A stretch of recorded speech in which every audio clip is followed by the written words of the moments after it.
Grabeng travel 'to mga B, talaga namang nakakaubos ng energy. Pero worth it talaga yung mga na-experience namin dun sa Cebu. At kahit ganito kahaba yung biyahe or travel namin, babalik at babalik pa rin ako doon. First time ko pa lang sumakay dito sa airport ng Boracay at talaga naman B, halata talagang taga-bundok tayo. Pagkapasok nga namin, abay nagtaka pa kami kasi gate 3 at gate 4 lang meron doon. Tapos gate 5 yung nakalagay sa Yun ticket. pala yung gate 5, nasa labas lang ng gate 3. Abay, pinag-isip pa talaga. After namin mag-boarding, sasakay pala ng bus kasi medyo malayo talaga yung eroplanong sasakyan namin mga V.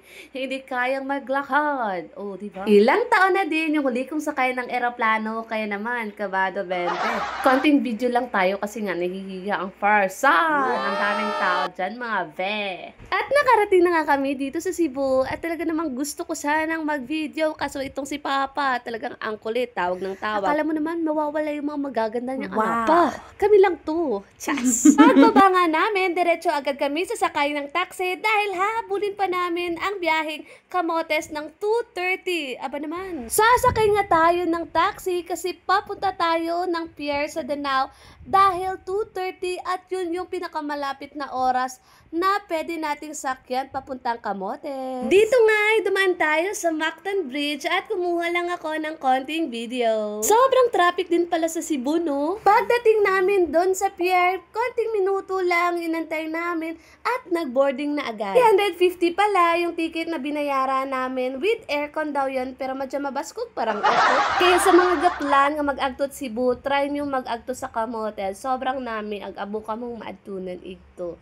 Promises. Medyo nakakapagod lang yung biyahe pero B, worth it talaga as in. Dalawang barko yung pwede nyong sakyan kasi meron tayong sa Danao, meron din naman sa Liloan, depende sa oras na pipiliin yung magbiyahe. Buti na lang talaga mga B, hindi sobrang alon at smooth lang ang ating biyahe. Talaga namang hindi nahilo ang person. Nakikita ko na nga yung sundo namin, si Papa at saka Kuya Jokjok, talaga namang inagahan nila at baka nga malito-lito ang mga person na to at kung saan mapunta. At nung makita nga ni Papa, kinuha na din niya yung mga gamit namin at umalis na din kami kasi medyo malayo-layo pa yung bahay nila tita doon sa pier. Ilang minuto pa yung biyahe namin papunta sa bahay ni tita kaya naman pagod ang mga person. Pero hindi ka mabuburyot sa biyahe kasi sobrang ganda ng mga tanawin na matatanaw mo gaya na lang ng mangrove na nadaanan namin. Ang ganda mga ve. Dito nga ay nakarating na kami sa aming final destination. Wow! Kinaumagahan nga anong oras na ako nagising at naglakad-lakad ako kasama ang aso ni Marimar. Ito nga ay nadaanan ko yung letosan ni Budoy. Abay, ang gaganda ng mga tubo, mga ve. Sobrang fresh.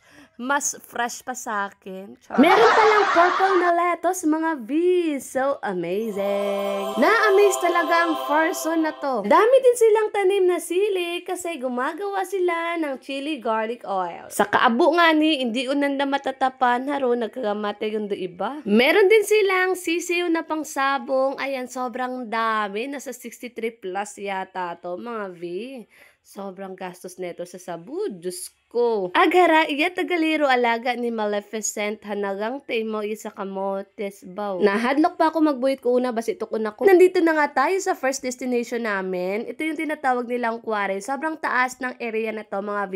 Na matatanaw mo yung buong Camotes tapos yung Lake Danao. Ay, apakaganda sa mata niya. Sobrang refreshing niya mga B. Tsaka masarap dito mag-picnic tapos mag-antay ng sunset. Bongga. Our next stop naman is yung Lake Danao Park. Ito yung nakikita nyo or makikita nyo doon sa taas ng quarry. Ayan. Ganda din dito mga V. Kung gusto nyo mag-picture-picture ay perfect din dito. Meron sila ditong mini zoo.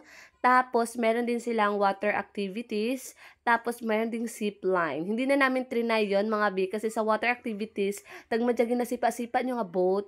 1 hour yata or 30 minutes. Pero basi mga 5 minutes pa lang hapuon kaming daywan ni ng lab. So, hindi na namin trinay. Ay, may lechon. Gali karang ginabaligya sanda. Pero hindi na namin yan trinay V. Kasi medyo maharlik ka. So, naglibot-libot lang kami. Ayan. Tapos, tamang picture lang. Meron pala silang bantam na chicken dyan. Sobrang konti lang naman yung makikita yung animals dyan, mga V. Tapos yung binayaran pala namin entrance fee is 50 pesos. Makikita mo din pala dyan yung best friend mo. Hulaan mo na lang kung anong animal.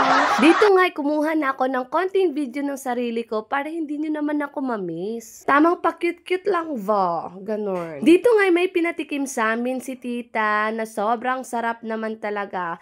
6 pesos lang to mga babe, pero kapag ginawa mo, ay talaga namang ang hirap daw. Sobrang daming processes. Wow. Next destination is yung Mangudlong. Hindi na to first time kasi pumunta na kami dito 4 years ago. 4 years or 5 years ago.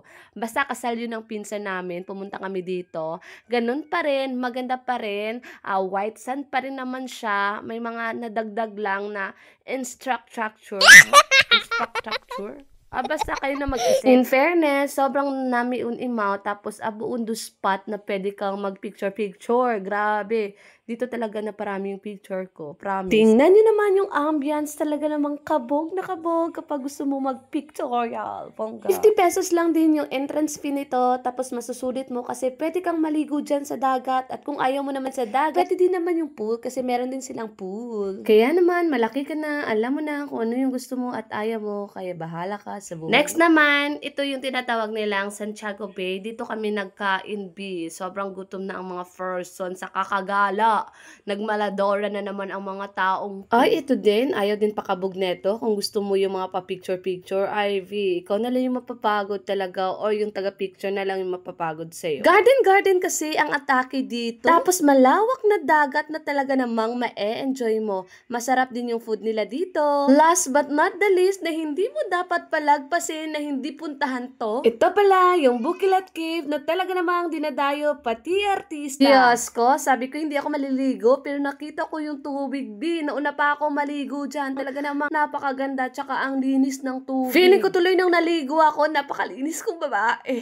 Walang kabahid-bahid na pagkamarites. Ay. So, mga B, alam niyo na ang next destination nyo. I-check nyo na ang Cebu at Camotes. Okay, bye mo!